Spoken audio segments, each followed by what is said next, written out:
Good morning, Anna. Hello, everyone. Good morning. We're excited to have you back. We're still waiting for Kay. Hey, is driving. Yeah, she is. How are you? I know we missed you in the show. I'm still sharing this Me to my too. I'm yeah. still sharing. We started a little late, huh?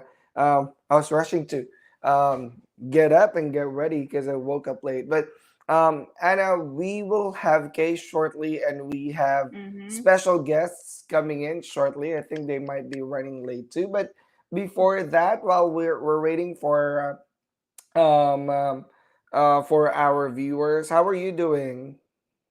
Well, it's really very cold here in New York, or North Pole, and Mm-hmm. we can feel it. It's getting colder and colder. I'm not ready, but it is what it is. This is what Yeah. I signed up for in New York, 4 seasons. What's the weather like? So, as of now, we are in it is 5-0, Mm, and I'm not used that to is it. Actually, I came back from the Philippines, well, a yeah, month yeah, ago, yeah. 4 months ago. So, How was your how about party? you? Oh, good, good. How about you? Good partner. How's Well, I the was weather gonna. in Texas? Okay, so since you're asking about the weather, I was gonna tell you that I was a little sunburned from yesterday because friends came over and I took You look their great, though. family. I took You their look family to the fresh. zoo. Yep. Well, thanks to Uh-huh. some moisturizer and some concealer. No, it's 90 degrees, Anna, the peak of it yesterday. And I mean, the lowest temperature was about 70, 73. So kind of like Philippines, but a little less in Uh-huh. humidity.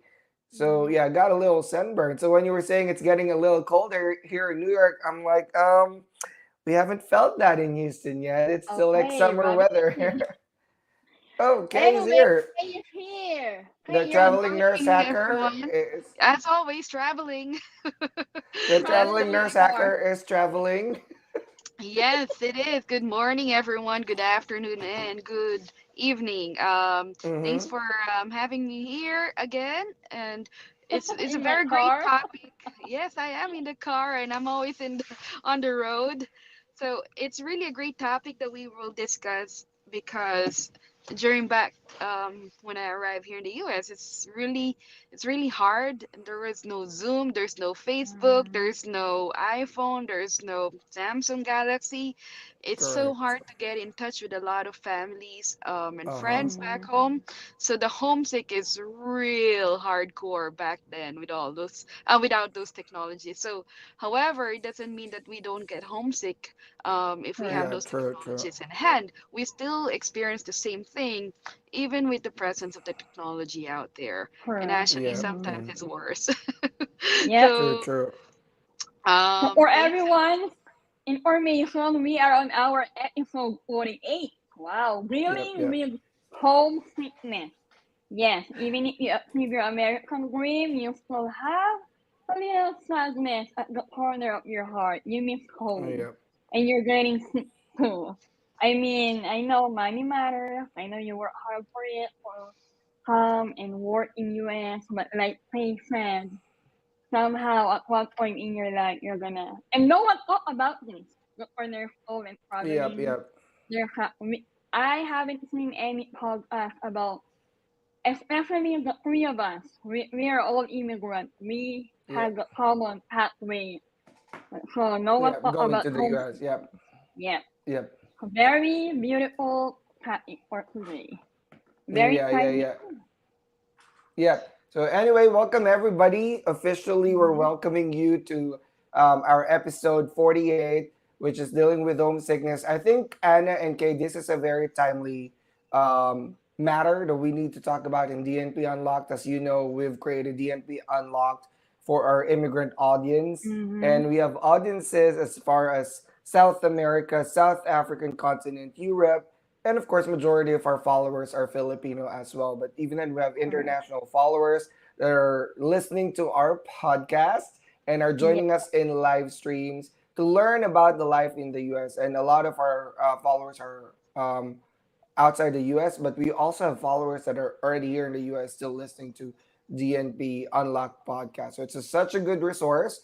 And Mm-hmm. I thought about, let's talk about homesickness. It's such a Mm-hmm. basic matter that, we probably don't talk about because everybody has different strategies. But it's a very timely matter because, like in our Lefora group, we've been seeing a lot of trends of people talking about having homesickness, want to go home, want to quit their jobs. And this Mm-hmm. is a real thing. Happened to me, probably happened to you guys. We're going to talk about that today.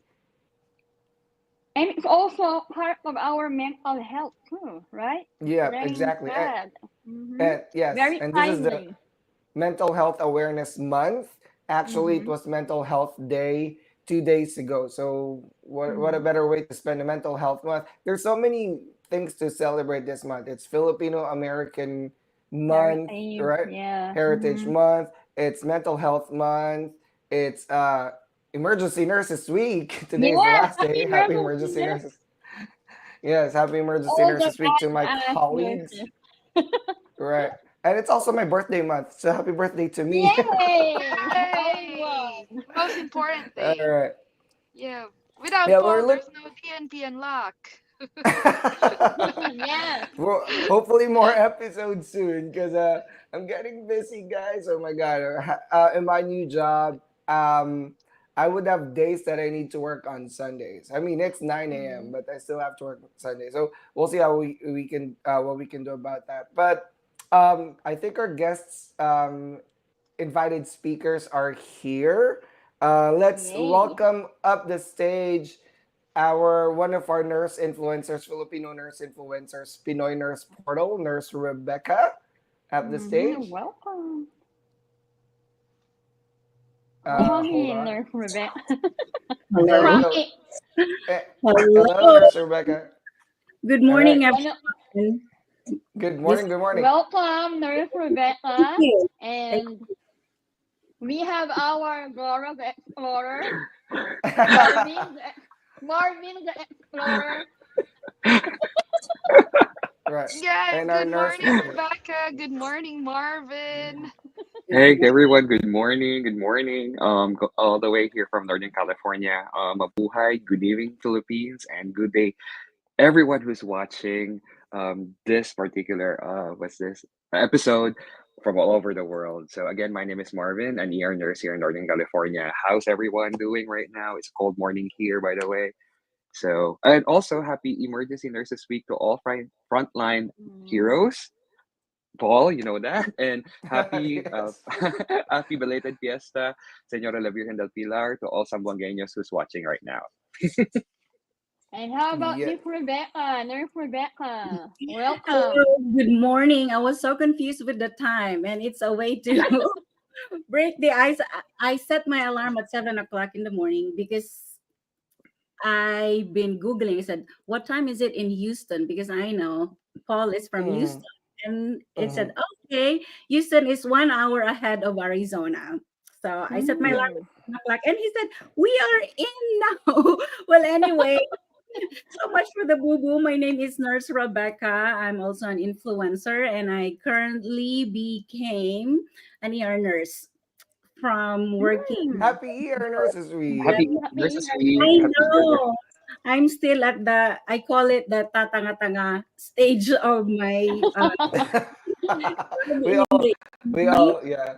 We all yeah. been through there. We all been through there. We've all been through there. You can do it. Oh, like when I saw Paul posted the topic, I said, I might have something to contribute. And I could be a good balance because I did not experience homesickness, but I experienced something else. So magandang Mm-hmm. Wow, umaga to exciting. all of you from Very Arizona. exciting. Yes. And guys, this is the first time we've invited Pinoy Nurse Portal Nurse Rebecca. She Yes, has more than welcome, welcome. 50,000 followers in Facebook. So welcome in our show. Mm. And this is also the first time that, Welcome. Thanks for joining us. yeah, guys, this is also the first time that we're doing 4 time zones in the US. Yes.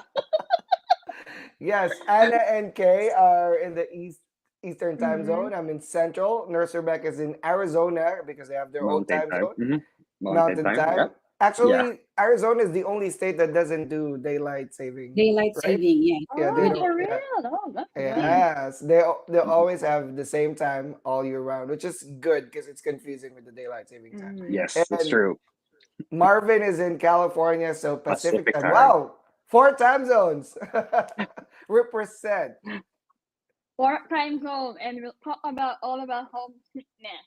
So I'm so Yep, excited. The yep. corner all next And I'm part. still sharing it in social media. Sorry about that, guys. If you see me on my phone, I'm still sharing it. All right. But anyway, I'm so excited to talk about this, guys. But we're done with the introduction. Let's go Mm-hmm. quickly. This is how we're gonna do this, since there's a lot of us on the screen. I will try to moderate the topic today, but we're gonna do a roundtable discussion so everybody gets to participate with the topic, right? My first question is, how do you guys define homesickness, and what are the signs and symptoms? Or for your personal experience, it doesn't have to be scientific or literature based. What did you exactly feel? And let's start with that. How about we start with Anna? Homesickness. So I would like to give a little background of my story. I arrived 9 years ago in New York. I left my husband and my daughter in California with my in-laws. That was the first Oh, time I was away with my daughter. So homesickness, I've been crying every night. And before I go to work, and I work in a pediatric nursing home. So whenever I see a baby or a 4 year old, because my daughter was 4 year old then, like my heart is really breaking, and I miss my daughter. My husband, we were in a long distance relationship for 7 years, so I'm okay with him. But with my daughter, no, and my mom, I miss my mom. We talk a lot, and aside from crying, I sleep more because I don't want to feel the pain of sadness and loneliness. But whenever you call them, you act as if you're so happy. You act as if you're at the peak of your career because you don't want them to be affected. So that was my homesickness during the first few months of my life here in New York. But later on, it got better. How about you guys? I'm passing the ball. Let's pass the ball to Kay, our traveling nurse hacker who's always traveling too. Kay, are you Yeah. safe right now? Yes, I am safe right now. Thanks for asking, Paul. So for me, home is something when you're always doing something before and you enjoy it and Mm-hmm. you feel accepted and you feel you know you feel but you can live like not pretending yourself or just being yourself. For me, that's home. That's the definition of Mm-hmm. being home. Now, homesickness is something that one day all of a sudden you don't feel that, you don't see that, you don't do Mm-hmm. the things that you're doing when you feel at home. So it can be anywhere. However, again, the definition of home is where you're feeling accepted by yourself and all of a sudden you don't feel it in one day. So for me, when I was here in in the United States, I felt it so hard because we're a big family, and Filipinos are always have extended family back home, and when you arrive in the United States, you don't have that family anymore. So for me, that was a big hit because I was by myself. My family's like we're always celebrating with our second cousins, third cousins, third degree cousins. So it was really a hard hit for me for homesickness. Right. I think we might have lost Kay for a minute, but how about Nurse Rebecca? I could be, like I said, a good balance to this because I did not experience homesickness. And for me, the definition of homesickness is being what do you call that, being sad, or you have different emotions, and we tend to manifest homesickness in different ways. You could be sad, you could be anxious, or you could be angry. In my case, I actually did not experience homesickness. What happened with me, I think my excitement of moving to the United States overpowered the homesickness, and I don't know how long that lasted, but I can tell you it did not happen to me. But did I ever felt lonely? Do I feel lonely? I do feel lonely, but it never happened towards the transition stage. And maybe because I also don't have a strong family relationship, I was abandoned. I know it's such a strong word to use the word abandoned, but I was abandoned by my mom when I was little. So I have to stay with my grandma. So when I moved here, my grandma already passed away. So the person I loved the most and who I connected the most was no longer here. So it was easy for me to move from the Philippines to the United States. And that's why I never felt that emotion or that feeling of being homesick. But if you ask me, did I felt lonely during that course? I would say no during the transition, but the whole time that I'm here in the United States, of course, I have feelings of loneliness. All right. How about Nurse Marvin? Thanks for sharing, Nurse Rebecca. By the way, thanks for sharing Uh, your background. all right. Thank you so much, Nurse Rebecca, for that heartfelt, what's this, information regarding your story. So for me, my personal definition of uh, homesickness is feeling lonely, the act of feeling loneliness, powerlessness, and moments of vulnerability away from your comfort zone, which is your home, Mm-hmm. the people of support, and a break from your usual routine. So, to be honest, I'm a social butterfly. I can be with anywhere, anyone, but like putting myself into a new environment has a lot of anxiety for me because what's I mean, I have these expectations, I have this um what are the types of people here and all those anxieties.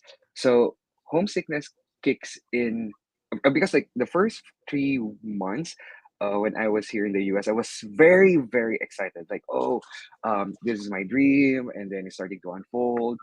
But as soon as you feel that you are alone, like there are moments that you feel that oh, where's the people that I usually like can talk to.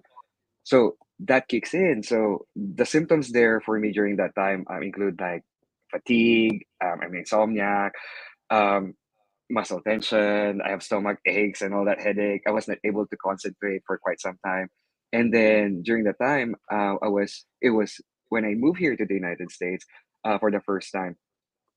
It was spring, it was winter to spring. So with that, I got in a weak immune system, and also I have crying moments. To be honest, I'm not ashamed of that. I had crying Mm-hmm. moments. I was very sensitive, and I think the toll that I have this mental strain. I have poor lack of concentration during that time, but I was very fortunate about my support system because I have my friends, my family, and my newfound friends in the community that actually helped me build up and then have this mental and emotional fortitude. So for me, the definition of it might be very generalized, which is feeling of loneliness, powerlessness, and moments of vulnerability. I think every OFW or every uh, one that comes here to the US usually experience, especially for those who came here by themselves, like me, came here single. So I guess this is a perfect. This episode is a perfect. What's this? Way of sharing our stories, so that especially for single people like me who can actually who are which they will learn from us and get some tips on how to overcome homesickness, anxiety, or depression. So back to you, Paul. Wow. I like that we all defined homesickness differently based on our personal Mhm. experience, and that's the Mm-hmm. truth with all of these experiences. That's why we're bringing in guest speakers. We're sharing all our experiences because we experience things differently and we perceive things differently. On my end, just like with Marvin, I came in here as single. You know, I don't have family, and I'm very close to my friends. Right? I'm at that time, you know, family relationship is not perfect, but I'm very close to my best friends. You know, I consider them family. So at that time when I moved, like everyone else, I was at the height of, you know, the dopamine and all these hormones from living the American dream. Just imagine after almost 10 years of waiting and you're finally in the US, right? Mm-hmm. That gives you a high for a bit. So I was so excited for everything. I was so receptive about everything that's happening. I was documenting things way before TikTok. I didn't get to upload them. I have so much videos in my phone. But the point is, I was so excited. This is my dream. This is my mom's dream, you know. I was so excited working in the hospital and all that. But then it started sinking in a few months later, around second or third month. I was here March 2017. That's when I felt homesick. Like I've traveled before outside the Philippines only for leisure, but never to work. So this is my first work outside my comfort zone, right? So it was hard for me growing up to define myself and to kind of seek approval from everybody because that's still my behavior. I'm already on therapy, but before I like to seek approval from everybody, right? So in the Philippines, I was already established. I have a good job. I was pretty a little well known in the industry, so I don't have to introduce myself again. You know, like I don't have to introduce myself. Like people would know me without even me introducing myself. So kind of like that. You get used to that level of attention. You get used to that level of, you know, I don't have to prove anything to the community because I've already proven myself, right? Like they know me. Like I don't have to say anything. But it's a humbling experience to go back to the start. I always say that when I moved to the US, it's a total shift in my perspective as far as starting back all over again from the bottom of the food chain and working my way up, which for me is a very humbling experience because I get to learn again. You know, like I don't want to be doing the same routine, but at the same time, I'm missing my friends terribly in the second and third month. And I also had a relationship in the Philippines, right? It's a long distance relationship. And I'm very affectionate person. I don't share a lot in social media, but I'm very attached and affectionate with my partners because I grew up not being able to express myself, right? So part of the LGBTQ. So it was hard for me to start again in a new community and I don't know if they're gonna accept me or not. So I was very, very reserved, kind of like went a little introverted. And then of course working in the ER, you get exposed to people dying again. And then I walk around, I jog around and do all these things around the community. And I see people with families, with houses. And I'm like, eventually I'm gonna buy a house or I'm gonna move somewhere else, but I'm gonna be by myself. So who's gonna know if I died at 2 a.m., right? They're probably are gonna find out till 3 days later or something like that. All these thoughts started sinking in on the second and third month that what if I die here, right? Will my mom ever know? Will someone tell my mom, right? Because in the community where I went at my first job, Mac Allen, I don't have anyone. I don't have close friends.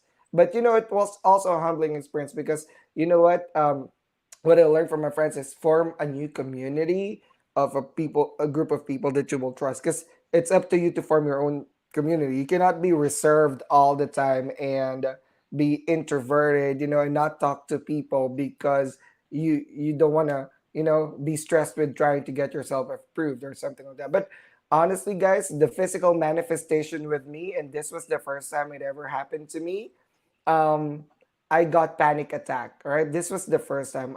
At first, as an ER nurse, you will think, do I have a pulmonary embolism? Am I having a heart attack? I've never had medical problems before, but that's because I don't see doctors in the Philippines because I didn't have money growing up. So there's no established primary care for me, right? I only see doctors when I'm sick with something I need antibiotics. But the point is, one day I was from shift and took my shower for the night before sleeping. I suddenly have very fast heart rate, tachycardic.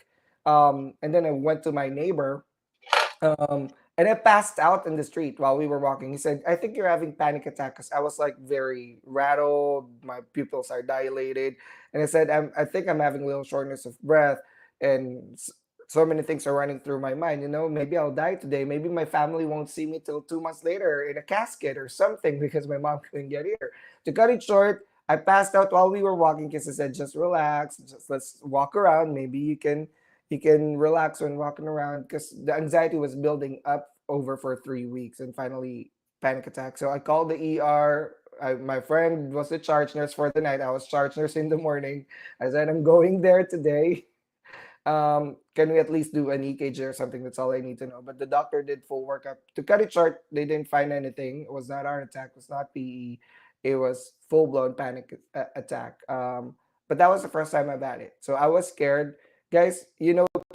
Panic attack is different when you define it versus actually experiencing it. I don't know if you guys been through it, but it's such a scary thing to ever happen to you. Like you really feel like you're dying. There's an impending sense of doom. I've only read this in books and I've only taught this in our class. When you have PE, when you have MI, you really feel like you're dying, right? That's what I felt like. Tonight is the night. This is it. It's the end. I'm gonna die because everything's like blacking out. I was having shortness of breath, and then the next thing I remember, I was down on the grass, and that never ever happened to me. But it's all the stress building up. So homesickness can also cause you mental health issues and all that. So I think that's why it's timely to talk about this. But anyway, we're gonna just acknowledge some of our viewers. We have Jorly always joining us from Qatar. Thank you, Jorly. And we have Adrian. Adrian is one of our avid followers for DNP Unlocked. Yeah. Adrian is based in Ireland. You can see Every the little Sunday. green leaves from Ireland or something. Clover leaves, But yeah. yeah, clover leaves. Thank you for that. And it's also his birthday month. So happy birthday, Adrian. Oh, happy birthday. Happy birthday, Karen Adrian. said, yeah, and Adrian said happy emergency nurses week Okay. is also working in the emergency nursing department. I think it's called A&E in Europe, right? A&E. Hmm. Yeah, And also in the Middle A&E. East. In the Middle East too, yeah. What is Yes. A&E, by the way? Accident and emergency. Oh, like Mm. accident. I've always wondered what is A&E. All right, Accident but and emergency, yes. right. Karen Joyce said, good morning, Dr. Nurse Paul, Nurse Anna, Nurse Hacker K, Nurse Rebecca, and Nurse Marvin. She said somewhere here. Hi. Where is that? I'll focus that. Good But morning, I Karen. think we've lost it. Yep. But yeah, and Peter also jumped in and said, social media can also cause homesickness. This is Yeah. true. Mhm. Yes. Right. And like sometimes I also have I remember Nurse Rebecca. I don't know if I should share this, but Nurse Rebecca said I'll take a step back for a minute from social media, take a break. And I said to her, yeah, go take a break. Like with me, even though you guys see that I'm posting, sometimes it's not me, it's my team, right? But I do have my moments where I don't post for a week or two, sometimes 1 month, because social media is not everything, right? For me, it doesn't Yeah. define my personality. It's Yes. just there because I have business and I have advocacies where I use my page for that. But it's not my entire personality. I told her if you need to step back, you step back because social media can also be crazy sometimes. There's always It is. polarizing Mhm. comments, but thank God for blocks and bans. I don't want to engage. Block. And follow. Like, Yeah, and follow. you're Yeah. not my you're not my And then audience, Kay and I'm will a post target something. audience. Yes, because it's Archive. always polarizing. And I think Yeah. social media is both good and bad. Good because Mhm. it's much easier for us to reach our the people who are inspired with our stories and all that. But there's also people that don't have good intentions that probably Correct. don't have to say stuff, but they still say it. It's empowering those people that with me I just scroll past. Like if I don't agree to it unless it's something that I really feel passionate about, like the good thing with social media is when I start typing, by the time I finish typing, I'm like, you know what? I just realized I'm not gonna post this anymore, right? Because you had Yeah. time to think about it. But sometimes it's polarizing. So, but yeah, we all have our different strategies with how we deal with mental health stuff. But homesickness is one of those things. Mhm. But we also have Leia here. Hello, Leia, one of our avid followers. Charlene is joining us from Hi, Leia. Zambales. Hi, Hi. Jel- Charlene. Jelly is one of my friends since our nursing days when we started working back in 2008 or 2009. She's now here in the US. They just moved here from Wow. DC. Oh my God, I love DC. Oh, Yep, welcome. with their whole What? family. And her husband was my coworker. So they met through me, something like that. It was a funny story. Ooh. Yeah, and 13 years, 14 Matchmaker, years later. Anas, Actually, 20 purple. years. Yeah. Maybe. Yeah, we'll see. I was just there Put in put it in DC your title. yesterday. I should put in my title, professional matchmaker. Matchmaker. Maybe I should offer that as a service. I'm just kidding. This We Yes. call group is it helping a lot of Tinder. us. Tinder. Tinder. Filipino, not Tinder. Tinder. What do Tinder. you call it? Finder, a Alright, finder, finder, Tinder. finder, Tinder. find, Yeah. This Finder. group is helping a lot of us. Thank you to all the admins. But guys, here's my next question for another roundtable discussion. And guys, just a heads up, all right? We might go overtime because there's five of us here. There's a lot of And Nurse questions actually. Rebecca, Nurse Rebecca, if we haven't known yet, we sometimes, maybe not sometimes, go overtime when the discussion is really, really Yes. good. We don't want to cut it. But hopefully Kay can stay with us till the end. But here's my next question, guys. What communication strategies and how do you stay um, communicating with your families back in the Philippines, or in Rebecca's case, friends, like best friends or something like that? Because sometimes with homesickness, you want to get a feel of home, Mm-hmm. and most of the time it's talking to them. Because I mean, even if we moved here to the U.S., you're still culturally adjusting, Mm-hmm. and you miss talking to Filipinos all the time after talking English for 12 hours, right? Good. So English. sometimes sometimes I Yeah. say like, yeah, I tell my friends, my coworkers, I'm running out of English. Give me a minute to recoup, and I'll tell you what I want to say. Right? Give me like 5 minutes because I'm running out of English. Because I feel like that's how I say it. Like I don't know. Like sometimes my mind just blacks out. But what type of communication strategies and how do you communicate with friends, families back home? Let's start with Anna. Okay, so like you said, social media is a blessing and a curse. So during my first few months, my mother, my parents doesn't know anything about social media. They have no Facebook. So I really have to call them and teach them how to navigate Facebook. But it was helpful.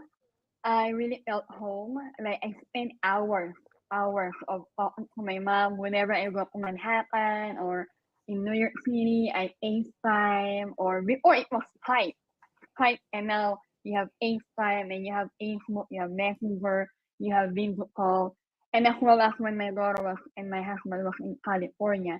But you know what, guys? It was not the same. And I'm not gonna lie that sometimes I do cry after I hang up the phone after talking to them. Because you miss the environment, you miss the presence, you miss the Filipino humor while eating, while throwing jokes, while being sarcastic to one another. It was not the same, and especially I'm the only child. And I miss the noise of the neighbors, the non-stop karaoke every Saturday and Friday and even Sunday. And I miss the tindahan, the store that you can come out anytime. I miss the pares. But it's not the same. But as a newly arrived immigrant, you have to tell yourself, be content and just be okay with it for now. Because later on it will pay off. I would like just to add that I think I experienced or I suffered homesickness more when I got sick, when I got COVID. So because you're in a hospital, relatives are not allowed to stay, right? Like in the Philippines, your mom, your cousin, your aunt can hang out in your room. But here you only have a visiting hour. So that's where I really struggle the most. I miss my mom, bringing food, staying over. I miss my classmate, my neighbor. Everyone visit you and hang out with you. They can even sleep in your room. But here in US, no, you have to go, you have to leave. So that was the time where I experienced most of the homesickness, and I just had to be contented with the FaceTime and video call. And the problem also is the time zone. It's morning here, it's evening in the Philippines, or it's morning there, it's evening here, and you're tired. So that was my experience. Communication, yeah, you just have to call them whenever you have time, even if you're not in good terms, you just have to call them and stay connected. It's not easy, but you have to make it work. Don't make me Right. cry, guys. Aw. I hate But thank you you. for sharing. Thank you for sharing your vulnerability to Anna. It's really hard when you're sick. That's actually Oh, when yeah. it starts kicking. When I started True. panicking, I'm like, oh my god, this is it. My mom is not even here. But anyway, what about Kay? Our Yeah, busy so when travel nurse hacker that's always traveling. so my communication way back then when I arrived here 2006, I don't think that's relevant much nowadays because back then the only option that we have is use that phone, the pay phone outside the street where you have to put coins. There was no video call. We only have also the internet that we I can only use through the library. And for unfortunately, I didn't have cell phone, I didn't have laptop, I didn't have communication tools right is in my hand. However, the only way I can communicate by email is if I go to that library, which will take me about 30 minutes to get there because I don't drive either. I use public transportation. So there are a lot of challenges for me when communicating back home. And I think that's one of the reason why when I arrived here, even though I was experiencing a lot of challenges, not having the job as promised, not having the housing as promised, I wasn't able to communicate it back to my family right away. And the second part of it is I really didn't want them to worry, you know. So sometimes when you arrive here, you try to prevent communicating back home initially because you don't want them to feel worried about you. And that's very common to a lot of our Filipino families being OFW. Um, so I would, now I would just do my Skype. My phone is always Messenger, Viber. There's so many things to communicate with them. However, there's one trick that I do is I always will have I would always set my alarm on a Sunday on a specific time. And it rounds like every month. It changes. Like I'm gonna call my uncle, I'm gonna call my auntie, I'm gonna call my friend, I'm gonna call this person. So I put it on a make sure that I connect with them because sometimes when you connect to other people, it kind of resets your emotions. So that's how I feel. And it helps me balancing mental health when you talk to those people who you grew up with, because when you talk to those people who grew up with, they're people that will never judge you. These are the people who have seen you like drilling your nose and wiping like this when you were a kid, and they will never ever judge you with what you wear. They know who you are when you were a kid. So I think those are the most genuine friends that will never look at what, even if you walk through them like with just your sleeping clothes, they don't care about you because you form that solid relationship ever since you're a kid, and you try to reminisce. So those were my coping mechanism when it comes to communication, um, which helped me a lot, and make sure that every time I use a public transportation, either I listen to podcasts or I listen to my friends when we talk, a little quick chat. So now it's very easy, and all you have to do is remind yourself now, put in the timer, put in the alarm, put it in the schedule because it's very busy after you start your job here in the US. Thank you, Kay, for sharing that. And I love the strategies that you've shared since you said it might not be timely, but it's still appropriate. We can still use phone to call our family. But since you've mentioned about a podcast, DNP Unlocked podcast is available in Apple and Spotify, Amazon Music, YouTube Music, all the podcast streaming apps. Guys, please download it. There's lots of nurses that are listening to us, 2,000 followers so far.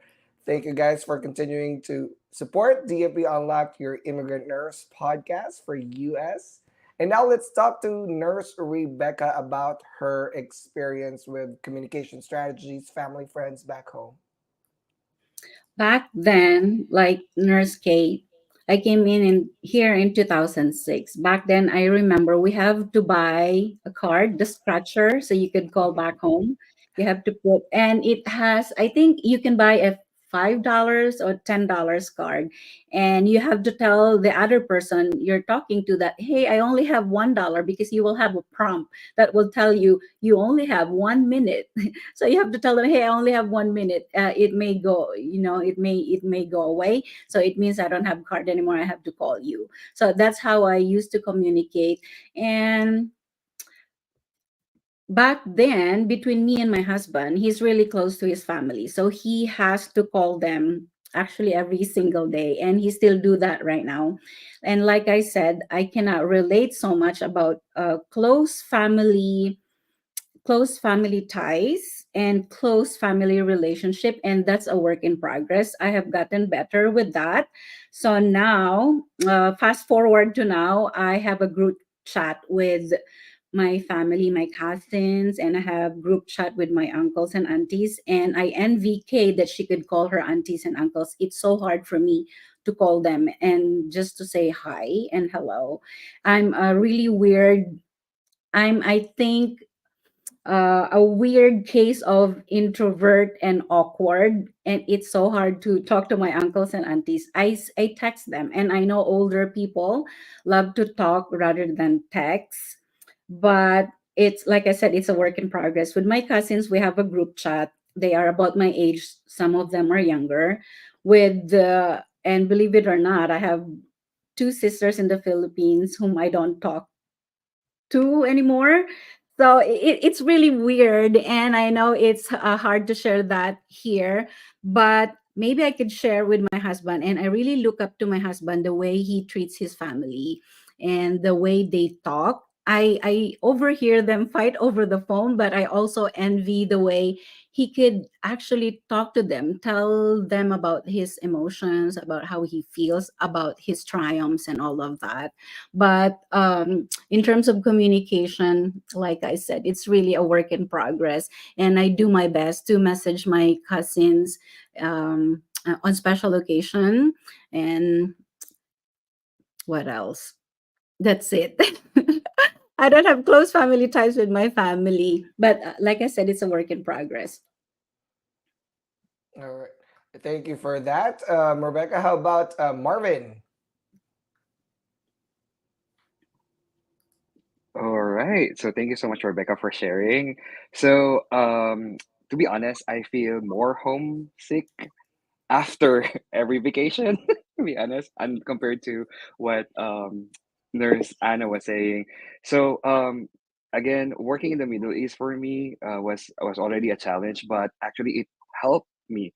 It prepared me for this homesickness. Now, thank goodness for the modern technology. So I communicate with my family, friends as much as possible every day, talking, chatting, few minutes or several hours. Now, before in the Middle East, we use this WhatsApp. And by the way, there are some applications that are banned, that are you guys are free to use here in the US that are mostly banned in the Middle East.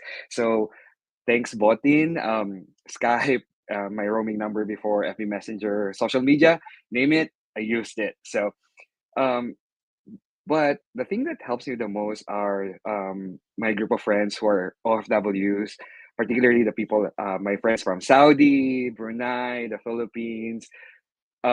We have this long hours of video call. Actually, like 2 days ago, we had this like 3 hours just to talk nonsense and just um, what's this? Keep ourselves um, with the latest Mari test, to be honest with you. Then these are the people who understands my journey. Okay. So I'm very grateful and thankful for that. So every time that we we call each other and then we always end up laughing, giggling, even though one is already like sleeping because of the different time zones. Now, aside from that, I have a lot of GCs, group chats. So GCs with family, with friends, organization, everything, be it funny, serious, everything, name it. Now, to be honest with you, my phone is always busy to the latest Marites, and it keeps me updated with whatever's the latest trends in the Philippines, be it abroad in the Middle East, name it. Sometimes funny it might sound, be the latest like intrigues with the celebrities, scandals, and all that stuff. And then one of the reasons why I am night shift, to be honest with you, aside from the money that you'll be getting, is that I sacrifice myself with the time. So if I'm awake, my family is awake, so they can actually call me, message me anytime because like it's day in the Philippines and night here in the US. So I'm a night shift person. So that's the reason. That's the main reason why I'm a night shift. Aside from the financial gains, and then to be honest with you, I learned how. I mean, I learned to develop skills of what we call patago. It's like we communicate. Like I know it's some of the hospitals, they're very strict with like using your phones at work. So patago, like just to keep yourself updated, reply, because sometimes, especially in GCs, if you are not replying right away, you will be the subject of ridicule, the subject matter. To be honest with you. Now again, so overall, to be honest, like communication really plays very important in alleviating homesickness. Now, regular contact with your family, with your friends, help this emotional bonds, and then it actually like improves your mental health. Now, because they provide sense of familiarity, the support, and the easy feeling that no matter how far they are, they're just there waiting for you for your next chica and to prevent yourself from being alone and isolated. So that's all for me, Paul. Right. I I like the love that. Marita and I group love that. chat.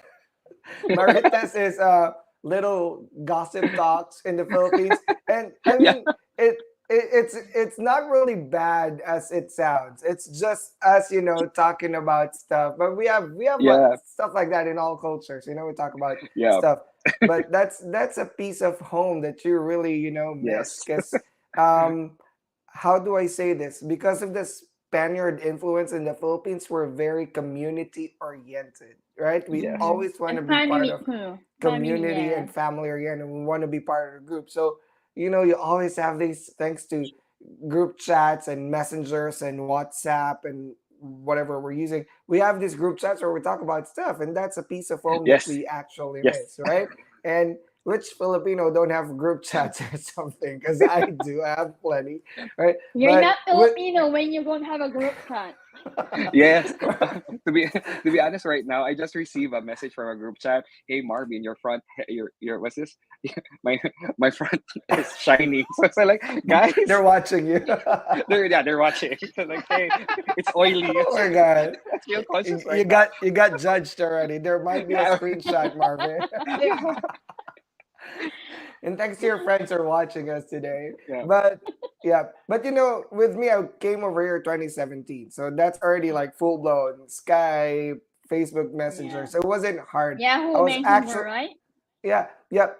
No, it's actually Facebook Messenger, Anna, because Yahoo Messenger is like 20, Oh my 2005, god. 2010. I hurt myself. No, Yahoo Messenger. Facebook Messenger and all that. But I was actually very thankful to technology because my dad is a seaman, right? So I can honestly relate with Rebecca when she was saying cards that you need to scratch. Because my dad, whenever he comes home and he goes on a trip for like 9 months to 1 year, the longest was 2 years. Um, the thing is, he always comes back with this little cards that's our souvenir, what he used to call us from whenever he's on land or something. But the point is, so I can honestly relate to the card thing. That was before when there's no messenger. But at the time that I was here, I was very thankful that there's Skype, Facebook Messenger, and all that because it makes it so much easier to call. I was worried about my mom because she has diabetes and all that, and my mom doesn't really believe in Western medicine. She's a Filipino, so she loves to consult albularyo. Albularyo. Mga And wang. yeah, so I started sending, and she was recently diagnosed with diabetes. She doesn't want to take meds, so I started sending her pictures from the states about, amputated legs from diabetes or stuff like that, like dialysis patients and because of diabetes, something like that, so she can believe me that it actually happens. And I was able to persuade her. So I was worried about so many things, my family, my relationship back home, my best friends. I don't see them, so I probably cried many times too. And I always say I'm not the one who cries a lot, but um, I was very thankful about technology because it made it so much easier to talk to families, to my best friends. And some of my best friends are also not in the Philippines, right? Some of them are in UAE, Europe, Canada. So it just makes it so much easier for everybody to talk with with um what's this with technology. But let's talk about the next discussion. All right, how did you manage homesickness? Like, how were you able? Hold on, guys. Let me just get my script. Have a script. No, because there's multiple points. But how did you manage your your challenges with homesickness, or did you join local groups? Did you find Mm. community resources, support groups, and what personal routines did you have to do for homesickness? And if you guys are watching right now live, you can also share your experience so we can highlight it later, Yeah. all right, in between our speakers. But let's start with our co-host Anna. But for wait, I would like to share for Gary Asuncion. Hello, good morning. I would like to read his contribution. He left the Philippines in 2004 Saudi, and he made it to go to the communication center to make a call from their booth. Wow, that's really old school, right? Most of the time we need to line in you. Oh, have you experienced that for Marvin? You have to go to their office. I experienced before. I mean, like the telephone booth, the PLDT telephone booth Mm-hmm. before the era of cell phones. But good thing that in the Middle East we have a scratch card also for do Oh, an etisalat. So we just use the credits because we are born in a younger generation. So but and oh. also we experienced the older one. By the way, hi Jerry, Asuncion. Hi Kuya. How are you? And hi, Kirkland. Anyway, to answer your question for all, how could I manage it? First, I work a lot. I work a lot because I left a huge amount of that in the Philippines, so I have to pay for it. And second, I joined communities. And number one will be my Lefora family. You guys, you help me guys cope up because we speak the same language. We underwent same experiences. I can be true to myself when we are in a group chat, when we are doing many tasks. And aside from that, I joined a local group in my community in here in New York, and they offer free, games on the weekend, library. So it helped me somehow to cope up. And we have a Filipino community who we have a monthly meeting and one Sunday for Filipino masses. So somehow it alleviates your sadness or homesickness being with them, and we also celebrate some fiesta. We try to emulate or copy what we have in the Philippines. And it's a big factor. You cannot do it by yourself, no matter how strong, how resilient you are. You need a group of people that you can rely on. Really, that you can be yourself without thinking, oh, they might judge me or they might talk about me. You need to look for those kind of people that will help you, that will push you, that will pray for you. You cannot do it by yourself, aside from your family, your husband, or your spouse. So those are the things that help me cope up. And before I knew it, my family is with me. I'm done with my contract. Now we enjoy things together. Now I can afford to buy tickets and go home in the Philippines whenever I want to. So those are my experience. How about you, Clay? Let's talk to Kay because she needs to leave Yeah. soon. But Kay She also needs has to so much to travel. share. Yeah, she needs to travel soon. Family day, it's Sunday, so we understand, Kay. But Kay, what are your management strategies for homesickness? And since you're leaving soon, what's your advice for our audience as far as dealing with homesickness? So thanks everyone. So when I got here, I was single, like Paul, like Marvin. So and Rebecca. So there's a different way how to cope up when you're single, and there's a different way when you have to cope up when you are the breadwinner here in the United States and everybody's back home.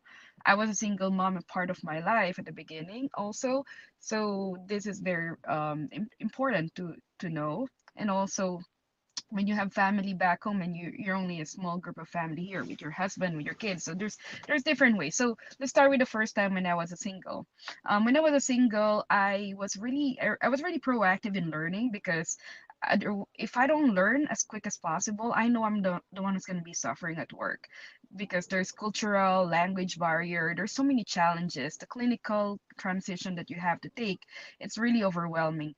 So for me, I actually put extra more time working when I was single. But then I had made sure that I always take off on the weekend, and one thing I do all the weekend is do travel. I always make sure that I go somewhere either locally or out of state. So my calendar was like every 3 months I will be going out of state. Every 6 months is going international travel, and then the other weekends in there is I'm gonna be just exploring locally. An example of that is I enrolled myself to something that I really love the most, which is photography. So I went to photography school within the local area, and so there are a lot of things that you can do. Also, I started studying for my certification. So at least after, as soon as I'm eligible to sit down for certification exam, then my salary would also go up. My overtime will go up. My retirement will go up. So I'm really motivated in front loading. We call it front loading your retirement when you are early on, and because you don't know anything about United States yet, and I don't know taxation, so I made sure I take advantage of the tax deferred retirement when I was alone and single and I was living in a high tax state. Um, then later on, when I became a single mom, later on after many years that, and my son was back home. And then I started working actually for my master's degree. So I needed to do something that will keep me busy, because if you're not busy, you will have more time to remember and be emotional. But when you're busy and investing on yourself, you're kind of motivated to do things. But of course it's just a little bit of segue that you're diverting your attention to something else that is productive. But of course you still feel the loneliness in there, but at least you will try to be motivated. I know I have to do this because otherwise I'm going to fail. And then when my family, when I had started my family, my husband, my kids are there, then all of my siblings are back home. Then of course the technology is there for me to keep in touch with them. Again, every 6 months we have to go on a trip to see either my family side, my husband, or my own family side. So, or friends, you get to visit it. So that's when I became a traveling nurse, because I feel like every 3 months I need to reset for my mental health. It's not easy to be here in the United States alone. You get sick, you're by yourself, right? Nobody's taking care of you. Your kids are sick, you're a mother, you're 24/7 on call. You're working in the hospital, you still need to take care of your kids. So there are a lot of things going on. So you need to really be able to reset yourself. So every 3 months I make it a habit as a traveling nurse to give myself a me time, a family time, and keep yourself connected to with other people, because it's very important. So yeah, my last word is definitely you need to schedule your me time. Don't forget about it. The most important appointment in your life every day is your sleep. You don't sacrifice that. Because when you don't get enough sleep, you don't get enough rest, then that's when your emotions gets a little bit more clouded, your decision making are poor. So you need to prioritize your health more than anything else. So I'm a very busy woman. I try to make sure that at least I still sleep between like 7 to 8 hours. Otherwise, if not, I make sure that at the end of the week I need to catch up on that. Okay, because your health Wow. is your wealth. Okay. Thank you, Kay. So much pearls in there. Thank you. And Kay will be leaving soon because she's going to church. And thank you, Kay, for joining us today. As usual, we'll see you again next Well, week. sorry I cannot stay longer. I just have Pray to for leave us. this afternoon. Yeah, we have the Yeah, kids' sports. We have a lot of things. So, but thank you Sunday. so much for being able to share this information with you. If you feel like you need somebody to talk to, feel free to message me. If you're in my message request, I might take about 2 to 3 weeks to get back on that. But once you get in, you're in. All right. So thank you very much. And you know feel free to message me or call me or mess again. If you know me, I'm a text away. All right. Yep. Thank you, Bye Happy Kay. everyone. Thank you. anniversary! Happy Thank you very anniversary to much. you and your husband. And don't go away, guys, because we still have more to cover today with our guest speaker Rebecca and of course our idol nurse Marvin. And Marvin. yeah, and now let's go to Nurse Rebecca. What she could share about this topic about managing homesickness, or even if it's not homesickness, Rebecca, even with mental health issues like being depressed or anxious, because it does happen when you're new in the job or new in the place, like cultural adjustments and all that causes you to be strained so much or stressed a lot. We've seen nurses in Lefora posting, I want to go home, is this normal? I'm depressed, is this normal? I can't cope. I mean, I've been working as an ICU nurse, but here in ICU it just feels different. Is this normal that I feel, what did we call the word earlier, that I feel stupid, that I feel like I'm not learning? So many of these things that are coming out. What could you share about this? You're on mute.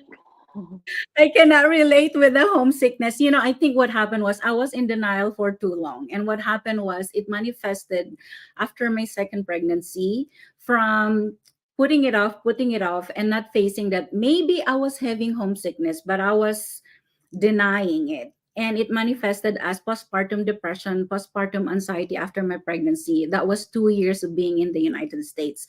And that's when it dawned on me that I cannot be just my own on my own. Although I'm an extreme case of shy, introvert, and weird person, that I enjoy solitude. I enjoy solitude so much that when I was in college, I would be like looking at the window and my neighbors will be walking by and they will say, or they will ask me, Rebecca, hindi ka ba nababato? I said no, because my brain is loud. When I'm quiet, my brain is loud.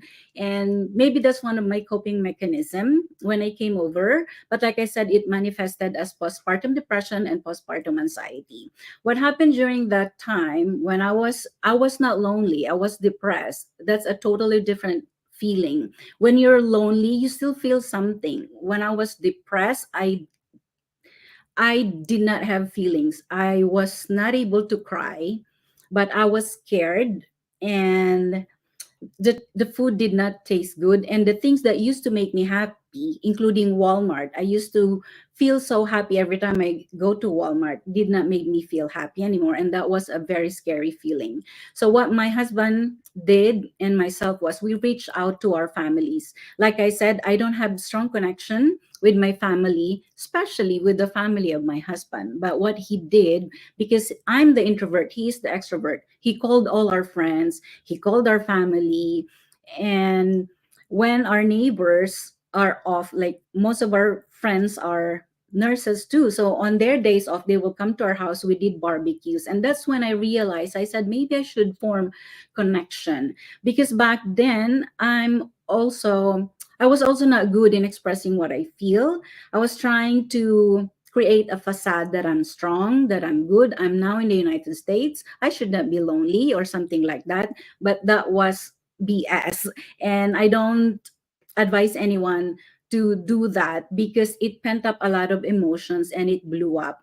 And I was too scared and I thought I was going to go crazy. So what happened, I reached out to my manager, the case management at work. I told them what's going on also. And so they helped me find a therapist. And the beginning, I'm, what do you call them? I'm stubborn. So at the beginning of going to the therapist, I would be judging my therapist. I'll be telling, deep inside, ginagamitan na naman ako nito ng from books. But later on, I just showed up, and later on it actually helped. Therapy helped, and I was also told to try yoga with the breathing. It took me a while to love yoga, but now it's also one of my coping skills. And then, like I said, I was able to develop deeper emotional connection with my friends. Like I said, how should I open up with my friends? Like, if I'm sad, I cannot even tell them that I'm sad. Or if I want to cry, I was too embarrassed to cry, when in fact crying is my one of my strengths. I will watch a movie, it could be a comedy, and I will be crying, but I'm too scared and too embarrassed to show it to my friends. And when all of this happened, when I went through postpartum depression and anxiety, I have to really make it intentional to connect with my friends. And like from out of nowhere, we will be talking, and from out of nowhere, I will tell them, you know what, my husband and I fought last night. something like that. And I used to not open up about that, or I would tell them, you know what, my bank account was overdrafted yesterday, or something like that. So by starting, but I don't tell that, to everyone. It is, I think, a privilege that your close friends, um, it's a privilege for a close friend to hear that. And I think it's okay also to be vulnerable, but it doesn't mean that you should TMI it, like too much information out there, because not everyone can give you or has a good ear to just listen to you. Some of them will judge you. And what I also did during that time is I was able to cut off, I divorced some of the friends that were trying to stop.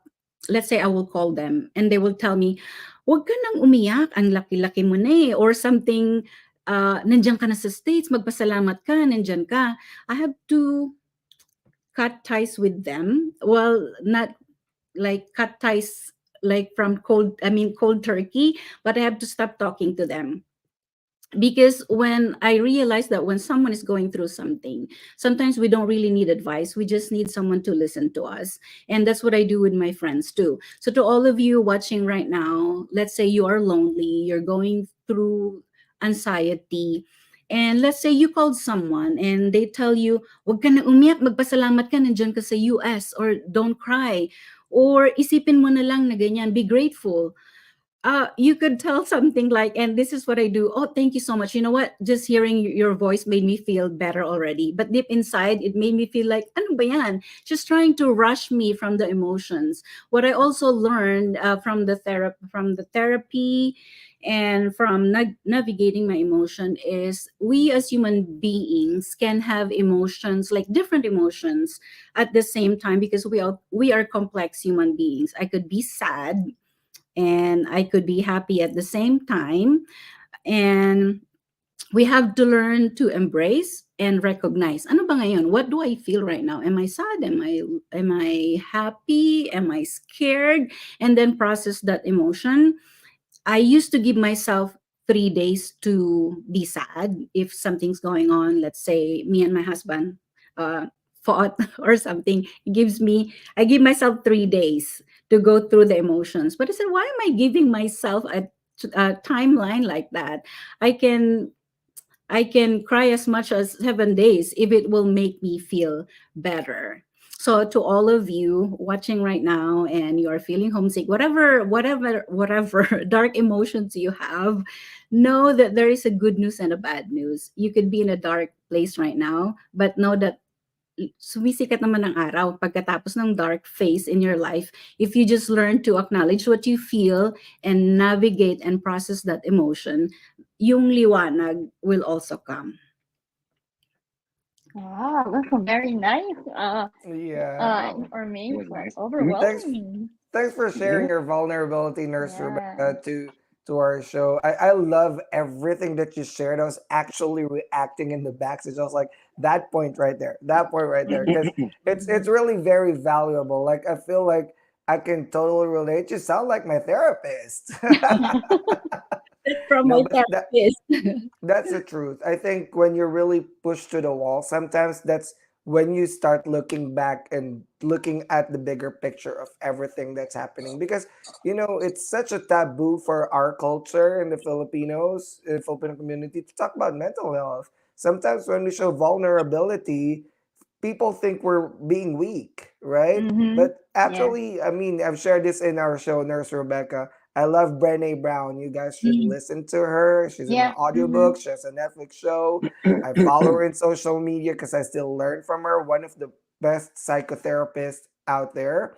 And she talks about how vulnerability is actually your strength, right? When you really love people, the more that you're vulnerable to them. But also, vulnerability can hurt you, but people can use it against you. That's why I like what Rebecca said when she said she chose her friends carefully, right?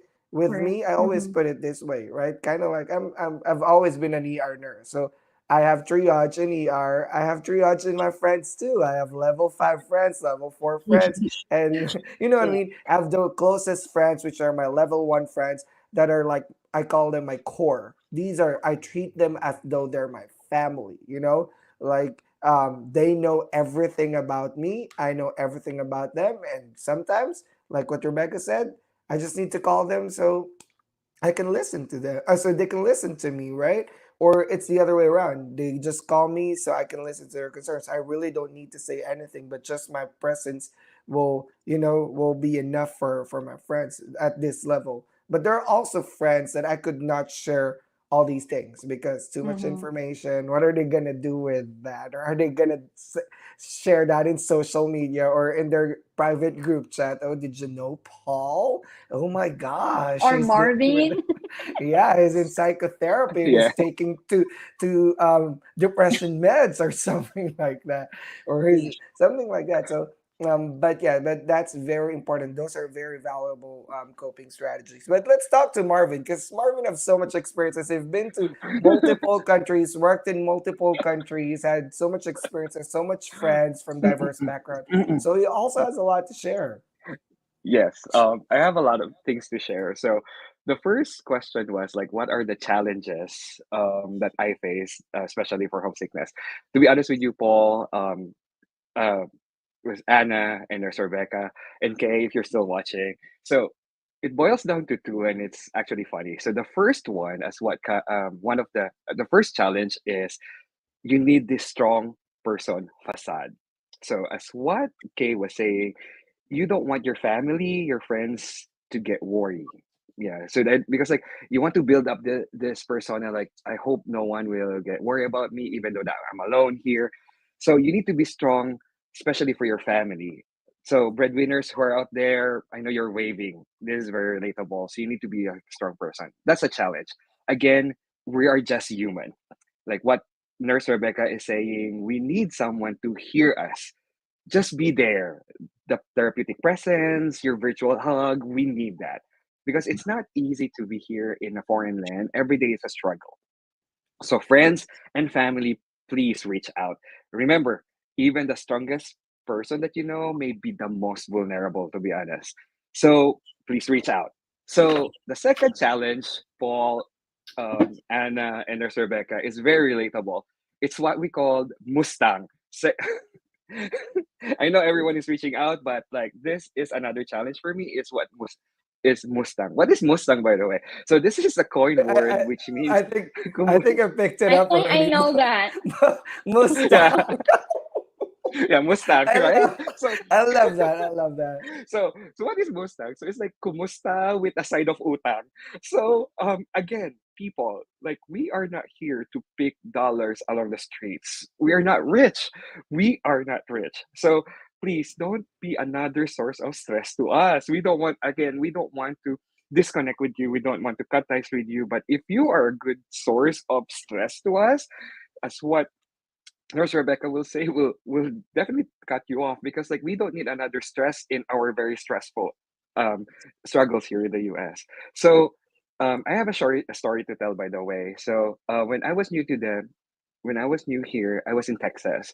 So I think a month in the US, I have this car. I never drive in the Philippines, and then I have this car. I just want to explore and everything. I had a car accident. So I want to emphasize the role of community, Filipino community, particularly in East Texas. Hi, Kuya Ed. During that time, it was like almost 2 a.m. when I had an accident. No one was there. It's very cold. I had this patrolman here. Do you have anyone to talk to? So of course I cannot call my family in the Philippines. They will be worried. I was okay, but my car was total. So good thing that I was messaging the president of the Filipino group there. I said, Kuya Ed, I had an accident. Can you please get me from here? In few minutes they were there, and then the following day I received a lot of support from Filipino people. They came, Marvin, you can use my car to go to work. I can drive you around. And then there's my coworkers, the Filipino coworkers from different units, so they were giving me food. Like, don't worry about that. So they were my source of strength during my most vulnerable time, and I feel grateful and honored to that they were there for me. So I never felt alone during those times. So my routines, to be honestly, is this is my routine: sleep, travel, overtime, stay connected, repeat. So as a night shift person, for me, sleep is luxury, and it is time for me to recuperate. As what Kay was saying, you need sleep, okay, but never, never, never like overdo it. Now, one strategy also that helps me to decrease my homesickness: pictures. So I always have these pictures of my family in my vision board. So every time that they're actually in the fridge.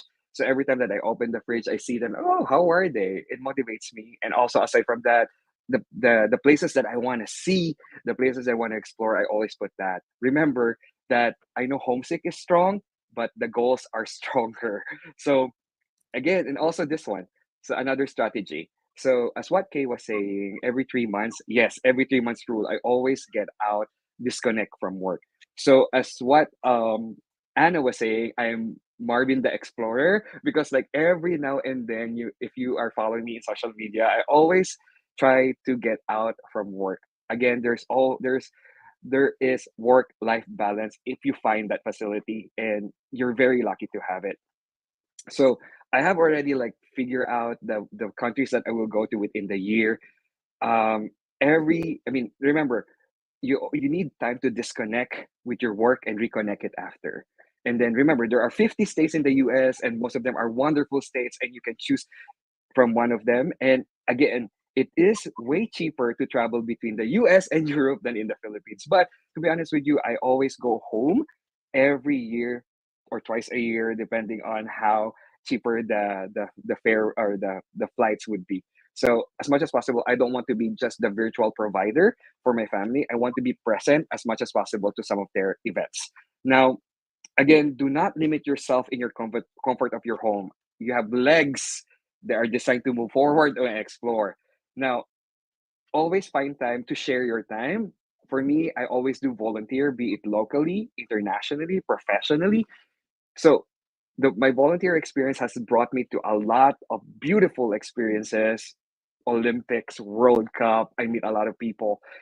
It actually decreases my homesickness way to a lower like level, because like you meet them, you learn from them, and then you get information from them, and who knows, you might be a blessing to them. Now, resources, we have Lefora. Thank God there is this Lefora. You can ask questions. I mean, it may be repetitive, but this is a good community to express ourselves. And I hope some of the members will reciprocate that or pay it forward. Now, I also joined some professional organizations like PNA, AACN, and then this will help your network and linkages. And aside from that, try to check the resources in your facility. Now, I'm very lucky that our facility has this employee assistance program, or we call it EAP. Now, I know everyone at certain point you will feel burnout. So in especially in after COVID, after the pandemic, I feel so burnt out. I wasn't able to concentrate. I was so moody. Everything, name it, I have all those symptoms. Luckily, our facility will give us this employee assistance program that will give us 10 free sessions to a psychiatrist, counselors, and all that. Take advantage of that, because sometimes, even though how professional we are up front, we need also professional help. So, again, bottom line, again, sleep, travel, overtime more, stay connected, repeat. So that's all, Paul. Thank you, Marvin. I love everything that you shared, and I can relate to that as well. You know, the good thing with everything that we're sharing is we have individual strategies that may be Mm-hmm. applicable to different groups of people. Like with me, I also love to travel. As soon as I know that I was like, is this what homesick means? Because that was like 3 to 6 months in, right? And I've never worked outside the US. So when I felt like I think this is the definition of homesickness because I'm getting anxious already all the time. I was getting depressed. I started traveling, right? I mean, I'm in the southern tip of Texas, literally 10 miles away from Mexican border. So I started driving up to Austin, to San Antonio. On my days off, 2 days or 3 days off, I'd be driving. I'd be driving somewhere. I'm taking a flight to somewhere. I was talking more to my friends. I started working out. That's how I got into the habit of working out multiple times a week.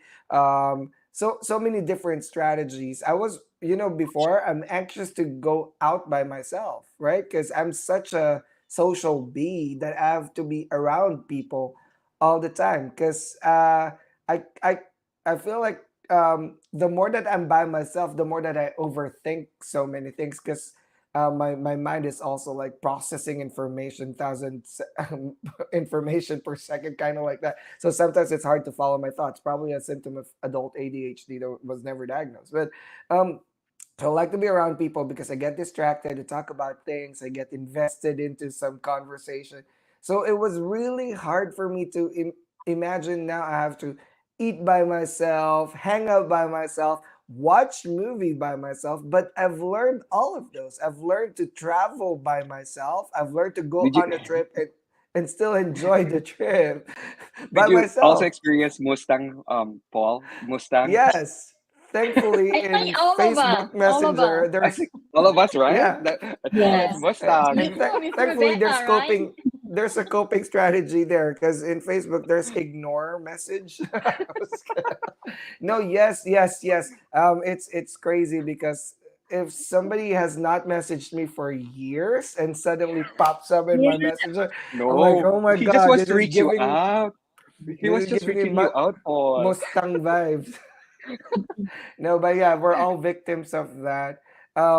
I think there's a taboo also in the Philippines where if you're working and abroad outside Philippines, you have plenty of money to dispose that you can give to everybody. But that's not the case because, Yeah, guys, let's be real. Mental health is expensive, right? Because travel is Can I ask expensive, that, yoga is Sir Paul? expensive.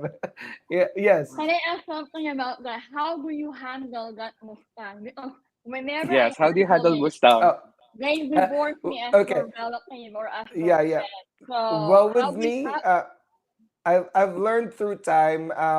I think I'm not perfect, but I think I have what Rebecca earlier mentioned. That's why I said, "Are you my therapist?" Because you're using those keywords. But Rebecca went through therapy as well, so um, my communication is intentional. All right, like we're adults. So for me, if I'm talking to an adult, I'll treat you as an adult, right? So if you are asking me for money and I don't have enough or extra for today, right? I'll say that plainly. I don't have extra, right? My money are all in investments. It's a retirement fund, which means I could not pull that out. It's not liquid money. I don't have extra. All of my money are budgeted.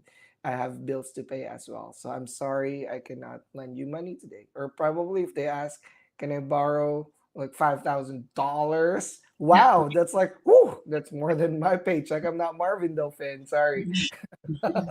Wait. Hold on. Back I'm up a not little rich. bit. I'm not rich. I'm not rich. I have $50 if you want. That's all I can give. But I set limits. Like if it's a no, it's a no. And if they're adults, they should understand it. Now it is their choice how to respond because I chose my words how I responded. If they want to block me, then probably what do they say in American terms? A good riddance, right? Good Probably it's for riddance. the best. Because like I said, as we grow older and mature, we trim down the tree, right? It could not always be a tree full of fruit because it's gonna rot eventually. We have to trim down our crowd. If you don't like what I said because I couldn't help you at that time because I also need help, right? Or some people are like, oh wait, let's backtrack. How about I borrow money from you because I'm short this month? Oh Yeah, yeah, but I yeah, yeah. say very intentionally and clearly. And I mean, at this point, my family and relatives that have talked to me already knows that I'm very straightforward, not in a disrespectful way, but straightforward. But in the Philippines, sometimes you come off as arrogant or disrespectful. But that's just how it is. If you're an adult, I'll talk to you as an adult. So I'll explain to you very clearly that I don't have extra money for now. I wish I could help. I'll always say that. I like to help, but sometimes I also need help. But how about you guys? How do you deal with Mustang? What Well, do you I have say, something to share. Rebecca? Yeah. Yeah, in my case, back when I was younger, because I was not very assertive yet, I became obsessed with being assertive because I have the tendency to please everyone and just to say yes to everyone. And I end up being taken advantage of. And then they will ask me money, and the moment you say no to them, they will say, oh, I did this for you when you were in the Philippines and all that, the utang na loob, which Mhm. is sometimes toxic. So over the years of developing assertiveness, and I'm still a work in progress, I have to learn to say no. And what I did was, I have to, like Paul said, that you have to triage the people around you. You have to triage them. Yes. So which of these people are the closest to me, and which of these people are, no matter what they say or no matter how much they ask, that you are willing to sacrifice. Let's say in my case, it's my foster parents are those number one. They are my stat if they say something. And to be honest, like, the people that who truly love you will only ask if they really need it. And the Mhm. people who will ask you for something for like their own pleasure, or something like, mag first birthday na yung anak ko, ninang ka naman, can you please, ako nga hindi ako nagpapa-birthday balloon, gusto daw nilang kumuha ng Yes. clown for the first birthday or something. I said, my kids never had a clown on their first birthday. It's a simple birthday celebration. So what I do is, I don't explain myself. In the beginning, I used to explain myself, but now when they ask me for something like that, I, like Paul said, I ignore the message. If they will block me, unfriend me, it's okay, because they are these friends that are not in my, my number one priority. So block me, it's okay, but I'm okay with saying no now. But I with the people that I truly love, and the people like my foster parents, it's still hard for me to say no. But when I say no, but it doesn't mean I don't say no to them, but when I say no to them, they understand. Right, right. How about you guys, Anna and Marvin? How do you deal with them? Since you're already Mustang. talking about it, it's part of Yeah. homesickness, huh? Yeah. Actually, we have the Filipino mentality is like thinking Yeah, that when you are abroad, you're rich. So parang yeah, ganun. yeah. It's like Mhm. they don't see the struggle. Plus, as what we discussed earlier, the role of social media. So once we post nice stuff Yes. and all that, some people will be jealous about it. Like, oh, Yeah. you have this, you have luxury, blah blah blah blah blah blah. They don't know the story behind that. So The more you post, to the be more they honest, the message more you too. want, yes, the more the post, yeah. To be honest with you, from liga ng basketball, schools, tawag ito, Everything. basketballs, everything from brigada, They escuela, and shall. then they, They yeah, shall. name it, they have it. So for me, Donations. it's Yeah. yeah, donations. So for me, it's a case to case basis. So most of the Hmm. time, if I don't have any, if budget is tight, especially after travel, I will be honest. Like, I'm sorry, I just have a recent travel, my accounts are locked, especially if I'm traveling. So my accounts are locked, so I don't need to touch them. And also, case to case basis, I need to validate some information. So, say for example, if that will deal in terms of like health and also at the same time education. So I always try to give it a minimum amount. I mean, as much as possible. I just give. I don't ask them to pay it back because for sure, to be honest with you, some of them may be not a good investment. So just I'll just give it to them like, hey, for your son, because if after verifying it, so this is to help to get your get to buy medicines and all that. But most of the time, if I think that that is not a good thing, if they're just using you. So I have a lot of reasons in my tactics. Thanks Chat GPT for that. So I'll just like copy paste and then that done. So so that's my tactic, to be honest with you, because like, and then after that, if they will block me, as what you guys are saying, thank you so much, at least. And to be honest with you, Mustang, I've been through that. I have a lot of experiences. We cut a lot of relationship because of that. So please, OF the Filipino friends and families, you have some OFW friends abroad. They are not source of your immediate funds. Mhm. Period. They also Yeah. have lives. They also have bills to pay. So instead of being a source of like a support to them, not please not be a source of stress. another stress to them. So Yeah. that's only my take for that. A- And for me, because my family got bankrupt because of loans and credits like that, my mom and dad, that's how we got like to the bottom of food chain, and we grew up very poor because of all these loans and credits. That's how I've learned to manage finances very, very clearly. I feel like if you loan them money and they really don't spend it correctly, you're just Yep. enabling them. So they're Yes, just, that's true. and I hate to say this, but some of these people that I have to teach in a in indirect way, as far as not enabling them to be in that habit, are my own family members, right? My own Yes. siblings. Because I don't want, I keep telling them, I don't want you guys to like be like mom and dad. Like, we're not gonna make their mistakes. We love our mom, but we're not gonna make her mistake, right? To we're gonna be bankrupt, and we're just gonna be living off of loans. Loan to pay the other loan and loan to pay the other loan. You're not gonna catch up. So something like that. But what about you, Anna? Most fun. Oh my god. So Since they catch you attending concerts every week, so they're like, hey, you have yeah. extra money. So uh on my first year of college, taking up nursing, my father had a stroke, so he needs to stop working. His sister sent me to school for nursing for 4 years. Mhm, But mhm, while they were sending me to school, I was going, yeah, all around PA, personal LLA, all of it. I met those students who will just wait for the money. I have to work. I have to wake up 4 a.m. to clean before I go to school or before to go to my duty. I work hard for that money. So after I graduated, some of them, like doubted me if I come here in US. And Marvin, I'm gonna tell you why. The reason why I did not pursue California, because most of them are in California. And like you, Miss Rebecca, I cut them off because they constantly nagging me, telling me wala kang utang na loob because they were not able to hold me in my neck. Like, hey, you're graduated. Paaralin mo ko, send ko to school, paper gun. And I was like, my brother was alive then before. So I had to cut them off. And as you know, I went home in August. I did not meet any of my family on both sides because the nagging, the gaslighting. I Mm. want to celebrate my graduation. I want to see my friends, my closest relatives who never judge me, who never question me why I can't find for them. Because all of you guys who experience this, they know us when they need something from us.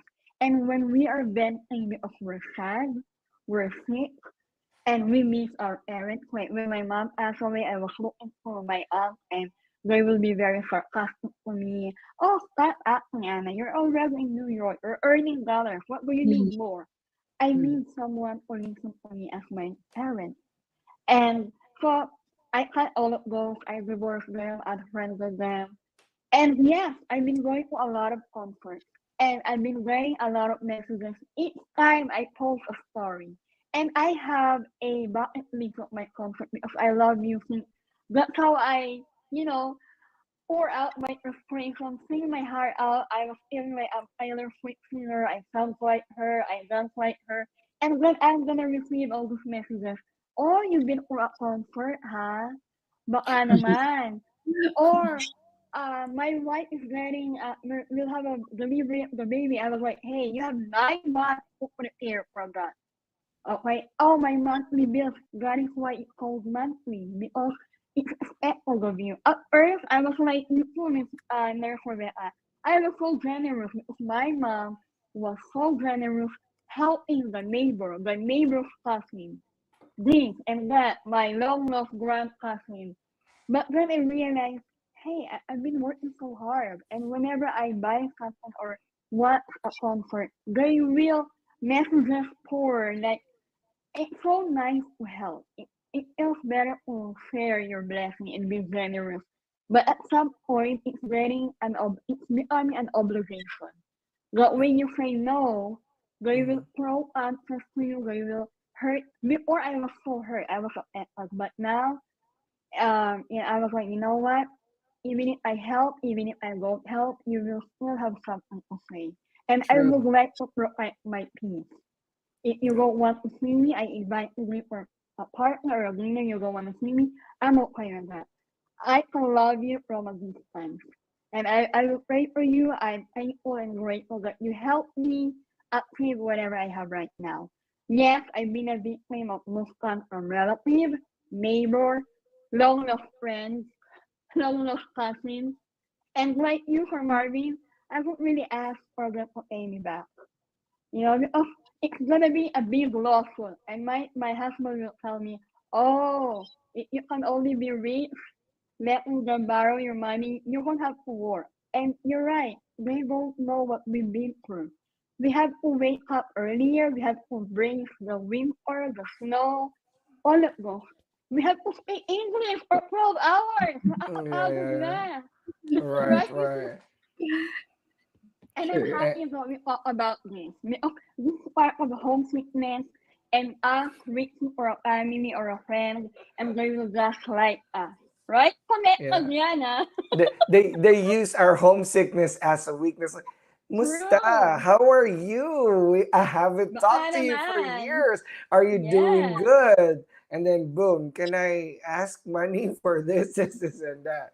Something like Can I that. just Yeah. add something about the Mustang? And this has been the trick.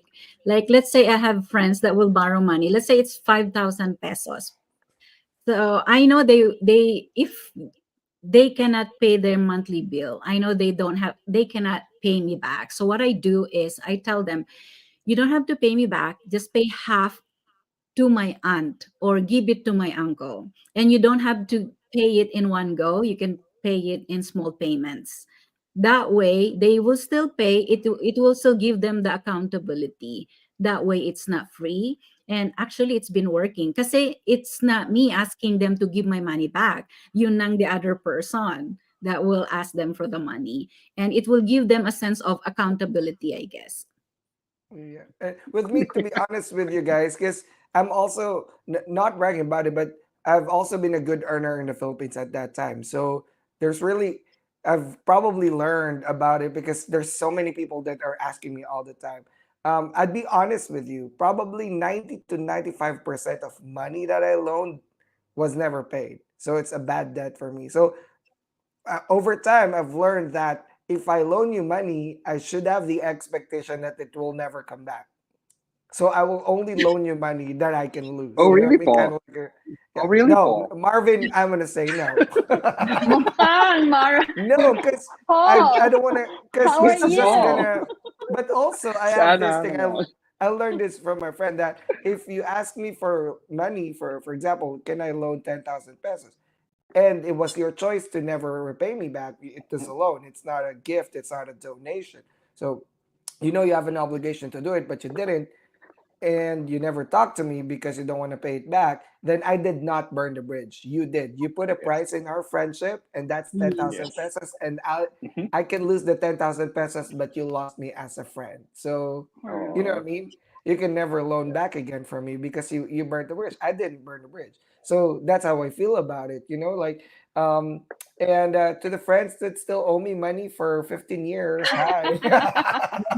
I'm still here. I remember everything. I'm just kidding. I've forgiven you already. Paul, I mean, I'll be asking forgiveness right now, so please forgive me if I'll be. Marvin, I don't earn California money, you crazy. But Yes. guys, look at Adrian. Adrian said, for me, I always make it a point to communicate with my sisters, nephew, mom every day just to alleviate homesickness. Also, good support system like Christian friends make it bearable to be like away from family. In addition, a good walk and jog in the lovely and green parks here in Ireland makes it more healthy for me to be in a place to live in. Lastly, Paris will be a good weapon for me to talk to the holder of my career and future. This is how I deal with homesickness. Wow, thank you for that. Peter also shared, for Peter, he says exercise a lot helps. Watching movie barely helps with anxiety or depression for me, but I moved into a more lively place than being in a quiet countryside. This is what I said before. Big cities work for some people, small cities work for some people. I call myself a city guy. I think Anna and Marvin as well and Kay. We like the craziness of the big city, but also could not imagine myself in the countryside because I probably would get bored. But it's different for people, from people to people. So choose whatever works for you, personally. So Peter also said that he moved or transferred to a bigger city, more livelier city, so he can participate in the community. Like I don't imagine Anna to be in a rural, remote American mountain town, right? Because How's my concert? she'd There's never no see concert. concerts, right? So she has to be in New York for that. So something like that. Like with me, I chose Houston because um, number one at the top of that is because I wanted a house. That's something I've never had growing up. And I chose between five big cities: San Francisco, LA, Chicago, and Dallas, and Houston, because these are the cities that have large Filipino communities, so perhaps Filipino store, and also flights that I can mount to the Philippines if I have to. Because I always think if there's an emergency, I have to be there within 24 hours. What places can I live? Obviously, New York City was not an option for me because I've already grown up in Metro Manila, and I wanted to drive, not to ride a train. You know what I mean? I wanted to drive because I've been riding the train forever, kind of like that. I'm like, I'm done with the train life, something like that. So I had my criteria. So Houston was the place that I had to stay in because that's where I could buy a house, but also 17 hours direct. I mean, one flight to the Philippines if I have to. But something like that because I get homesick too. Like if I wanna, go home, I wanna be able to go home today. But you choose whatever city or place that works for you well. It's all about what Kay said earlier, your me time, right? What really matters for you. Because at the end of the day, look at this, guys, right? We have families, right? A lot, most of us are breadwinners. This is what I learned from my therapist. Imagine if you're not able to work because of mental health issues and now you have to be admitted or have to be on meds. Who's going to feed your family now? We think so much about them that we forget to think about us. So at one point you have to stop what you're doing and in introspect see what's going on, right? You have to deal with this. Like with me, I didn't realize it was homesickness till 3 or 6 months later when it's already building up. Anxiety just don't happen overnight. It's my therapist told me, think of it in a scale of level 1 to 10. You don't start the day with 10, right? You start with the day with 1 or 3, so you still have space to grow. You don't start the day all anxious and now you're in panic attack in the middle of the day, something like that. So it's a process that builds up over time, but it is very important for us to talk about this because a lot of people are probably not aware that they're having it or don't have good coping strategies to deal with it. All right, so now we're going to go to our final topic. What are the coping strategies that you could share and final words for our audience and to those who's going to listen to the podcast later as we upload it? Let's start with Anna. Okay, number Concerts. one would be protect your peace.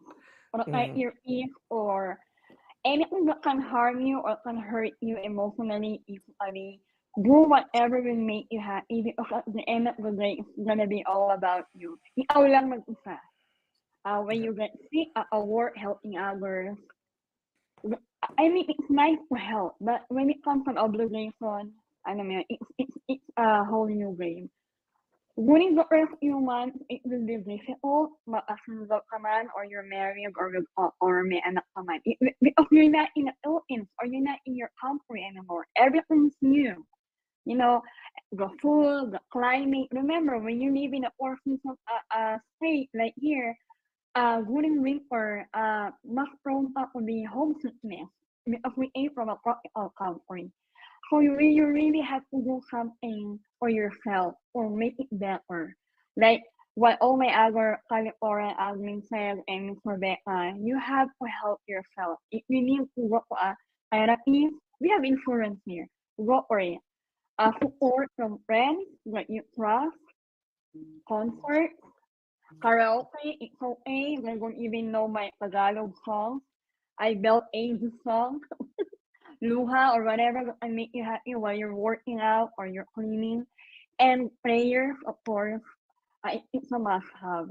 And join the Aura, watch DNP every Sunday to learn more about how to cope up as an immigrant. It's not all about American dream. You ask for NCLEX, you ask for IELTS, you have a visa.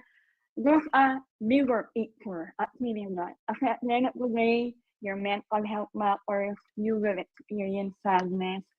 loneliness, like Miss Nurse Rebecca said, or homesickness. Especially if you have a family, if you're a mom or a father, or if you're an only child and your parents are old now and you can't bring them. So please prepare for it. Don't worry about what others will think or say about you. The most important thing is choose your battles, protect yourself. And don't worry about retrogression. Don't stop preparing for your American dream. Segway! I feel the Yes. corner fall. Thank you, Nurse Anna. How about Nurse Rebecca? I guess for coping is it's important that we strengthen our EQ, that's emotional quotient, and part of that is knowing, really knowing who you are, what makes you sad, what makes you happy, and what what triggers you and all of that. Because if you know yourself, it will be easier for you to find solutions. Next is connection. Like for me, I'm very introvert. I have very few friends. My network is small, but it's deep. If, and I'm proud to say that after what happened to me, I learned how to express my emotions and really connect with the real people that are the real people that will listen to me. And I'm proud to say that I have friends that I can call at 2 o'clock in the morning that will answer my call. And yesterday, it was something weird. I was watching a podcast, and part of that podcast, the speaker said, message your friends and tell them why you like them. So I messaged few people. If you're my friend and if you did not get a message from me telling me that I like you, there will be another set or batch of people. And then it's so funny. Like one of them called me and said, "Are you okay?" And this is the friend that I call, that I can call at 2 o'clock in the morning. Maybe she thought it was weird that I texted her. I said, I just want to let you know that I like you. I like your brain. I like how you listen to me and you never judge me. You never judge my husband, even if I talk bad about him when we fight. So she said, "Are you okay, Ate Bing?" I said, "Yeah, I just genuinely want to say thank you. And I just genuinely want to say that I like you." And that's success for me, coming from not being able to express my emotion, coming from not being able to cry in front of people, to being able to open up. And I think my depression had to happen for me to explore and really navigate my emotions. And what else? So, knowing yourself. Number two is find a friend. You don't need all the people in social media to like your posts. Those are a source of dopamine, but those are or temporary dopamine. We need real connection. And let's say you are coming over to the United States. I know it's your dream. Also, bring something that you are familiar with. Make sure you bring food also, especially if you will go to a city that don't have Filipino stores, because food is familiar and it helps with the homesickness. And what else? I think that's it. Those are my top three. Know yourself, strengthen your EQ, develop deep relationship, and bring something familiar. Thank you, Nurse Rebecca. Thank you.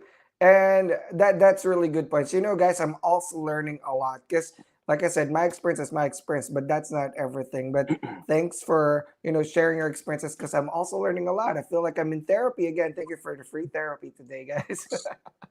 Marvin. All right, thank you for sharing, Nurse Rebecca, Nurse Anna, and Dr. Paul.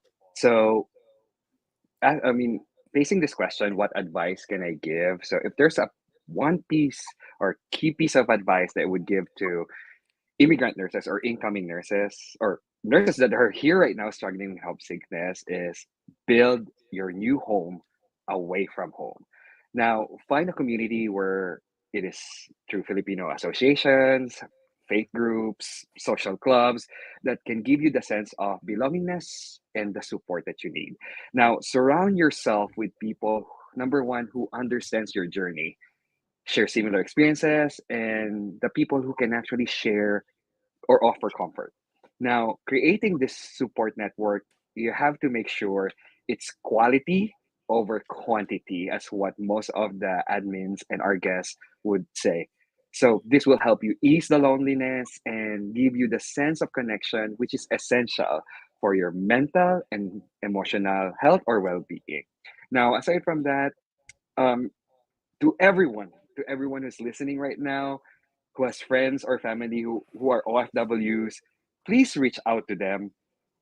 We may not say it, but we need your virtual hug or therapeutic presence. But please, no Mustang or be another source of stress to us. Now, so everyone who is experiencing homesickness, please get out from your comfort zone, walk, travel, and do what you are passionate to do, things to do. Like Anna is loves concerts, Dr. Paul loves to travel, I love also travel. And keep yourself busy in a positive way to develop your personal development or develop your career, your personal one, and always not forget your me time. Now, don't get me wrong, being alone is not bad. Solitude can be a powerful state that offers you opportunities for self discovery, creativity, emotional resilience, mindfulness, and empowerment. So sometimes embracing time alone can ultimately lead you to personal growth and a stronger sense of self. Now, again, being alone sometimes discovers your potentials, unveils the true people, and reveals your strength. Now, always remind yourself you are never, never alone in this particular journey. So reach out, connect, and thrive to your new home. Again, you may have your family, your friends, your coworkers. And again, the most important thing, you have your Lefora virtual family is here for you. Thank you so much. Oh, thank you, Marvin. That's such a powerful last message. I just want to highlight Jerry's message. Thank you, Jerry, for hanging in with us for almost 2 hours. The definition of pahiram has evolved to pahingi. So when you give, be cautious to only give an amount that you can give because almost 100% time it will not be returned to you. Yes, Jerry, thank you for participating. And Jerry is always watching us. Thank you for being one of our um, followers for DNP Unlocked. We hope we can bring you in one of the shows. Jerry, let's Yes, hi collaborate. Kuya Jerry. Hi Kuya Jerry. Such a good resource for the Filipino community. Jerry is Yes. one of the awardees for AORN something, but Mhm. we'll share that in one of the shows. But Jerry, please join us.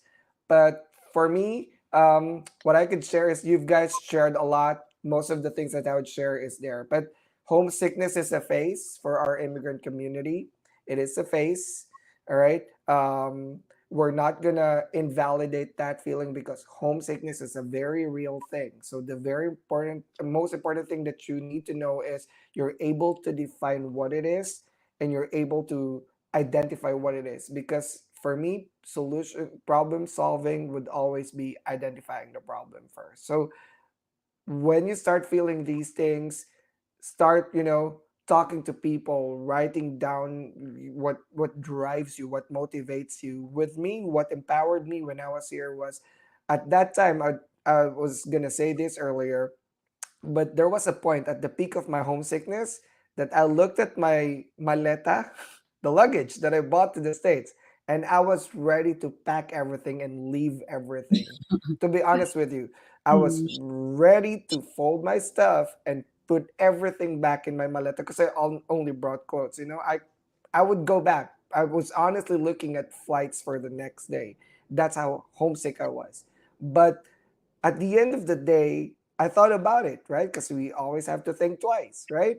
What what brought me to the US? There's definitely a purpose because after 10 years, I was able to go to the US. There's definitely a purpose. I don't know that yet, but there's definitely a purpose because everything happens for a reason. Why am I here? What drove me here? What motivated me here? I want to bring my family out of poverty. I want to do something good for myself, but I also want to share something for the community. So I said, okay, I'll give it another chance. I'll stay here for a bit, give it another chance for my own community. talk to people who've experienced the same thing so I can learn from them. Listen to podcasts about self-help, you know what I mean? Do things that make me happy. That way I don't feel homesick, but also keep in constant communication with my family.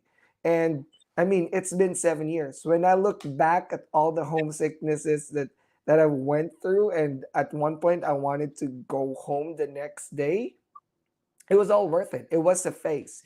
But I was able to build my community. I have you guys as my virtual friends. We haven't met yet, but I feel so connected with you guys because of all our shared experiences. But also the community that we have, the advocacies that we have for our nurses. Most of us, we have the same advocacies for our immigrant nurses. The support that we provide for immigrant nurses to our groups and pages. But ultimately, for me, it's about finding my purpose. Like this is where I'm meant to be. I can love my family from afar, correct? I can provide from them from here, but I also have the ability to fly anytime if I miss them, if I want to be in the Philippines. So that's a privilege that not a lot of people can have. At the end of the day, I'm I'm blessed. I'm grateful for all the opportunities. So all the things that happened, including homesickness and panic attack, were just a process. I had to go through it so I can understand. So one day I can share it and empower people to say, you know what, these are the strategies. Maybe it can help you. So, but thank you, Anna, Nurse Rebecca, and Marvin for sharing such intimate stories about yourselves. There was no requirement to do that, but thank you for being vulnerable on stage. Thank you for Mhm. sharing valuable information to our podcast viewers and listeners, to our followers. And you guys are social media influencers in your own right. So thank you for sharing stories, information, educational information in your pages. Please follow our speakers for today in their own pages. And thank you, everyone. Guys, next Thank you, week, Nurse Rebecca. Thank you Thank for you. Marvin. thank you Thank you, guys Nurse for Paul. Thank you, it's two everyone. Nurse hours. Anna. Yeah, Yeah. 2 hours. Yeah, yeah. And next week, guys, we're gonna talk about episode 49 will be about mental Wow, health. So Fortnite. because it's Mental Health Awareness Month, we're gonna talk about mental health. Rebecca invited me in her live stream a few weeks ago, and we've been very vulnerable about our experiences. But next week, we're gonna talk about mental health, and the last week of the month for episode number 50. Anna, episode Wow, 50. 50 Wow. Yes, already? Oh it's my God. about nursing informatics. So let me see if I have the Mm. poster here, but it's somewhere here. Yep, I think it's right here. Okay. Yep. Oh, it's the September. I'm sorry. I want to look for it. Oh, it's not here. Okay. I think our moderator fell asleep. But next week is Yeah. going to be mental health. Yes, and please follow us. Apple Podcast, Spotify Podcast, DNP Spotify. Unlocked is available there for free. This is a great resource for what's this immigrant community. And Mm-hmm. Marvin, Rebecca, we hope to have you in Thank you. future shows. We're gonna Sure. have more Sure. shows. All right, please, if you guys from the audience, if you guys have something that you want to share to our podcast, your life story, your journey, your challenges, your awards and achievements, we would love to highlight you and invite you to our show, including you, Jerry. Please communicate with us. Send me an email, info at drnursepaul.com, and we are going to bring you here in DNP Unlocked. Thank you, everyone. Thank Thank you, you. everyone. All Have a right, Have nice a bye. great weekend. day. Have a nice night. Have a great week.